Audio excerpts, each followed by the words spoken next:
to guide you as you contemplate this question. S.J. Rozan, New York, New York, July 2021. Grand Garden by Naomi Hirahara. 5 cents. Pardon me?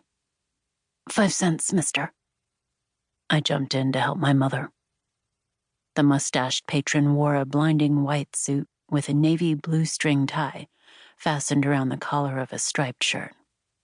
His straw hat was tipped to shield his pale, splotchy face from the Southern California sun.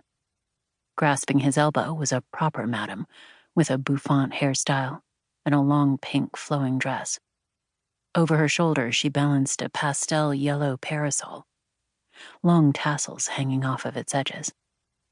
Okasan lowered her eyes, ashamed that she could not be understood. The obi around her waist was tight around her kimono. Because she was so padded, only my father and I knew that she was pregnant.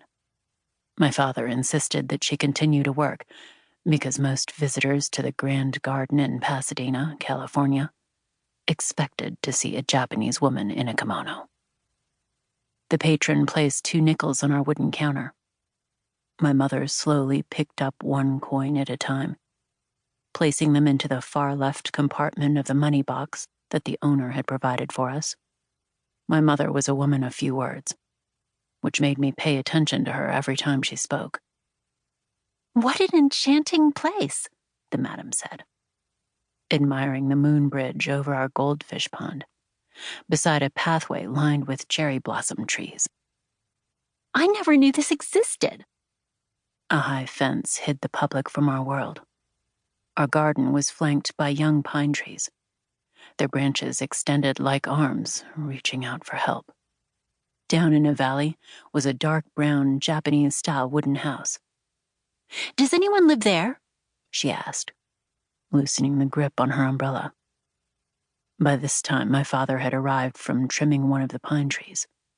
"We do," he said proudly, his pruning shears in one hand. "Really?" The couple were fascinated by my father's figure, wearing a cotton yokura, with a sash tied below his slightly protruding belly. Unlike my mother, my father loved to talk and spoke both English and Japanese fluently, making him a perfect ambassador for the garden. After he turned to take them to the moon bridge, we could hear his regular spiel. He and 5 other Japanese men had built the house from scratch on this block just south of downtown Pasadena at the turn of the 20th century. Absolutely no nails were used in its construction. My father himself had carved the decorative rectangular wood panels that were affixed above our sliding doors. The woman cooed. Okasan had again won over our patrons. I'd lived in Grand Garden my whole life up to then. I didn't realize how odd our home was until perhaps my 7th year. We had a gong hanging from a stand in front of our house, and whenever the milkman would make his delivery, he would hit it with a stick that was attached to the frame by a thin rope.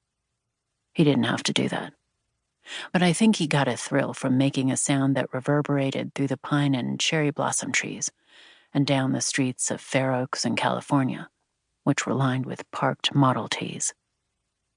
There were only a handful of Nisei children in my school.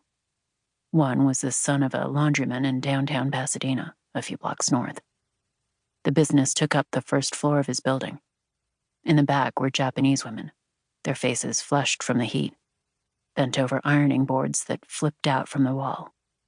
The smell of starch permeated the crowded room, and after a while, beads of sweat collected on my forehead from the heat and humidity. A few of the laundry workers folded the billows of bleached bed sheets that would be delivered to the area's luxury hotels. Kentaro lived upstairs in rooms carpeted by rugs from East India and slept in an actual bed. My other friend, George, lived behind their nursery in a wood-framed building that had planks on the floor. George's family also had a Japanese garden, but it was a small one.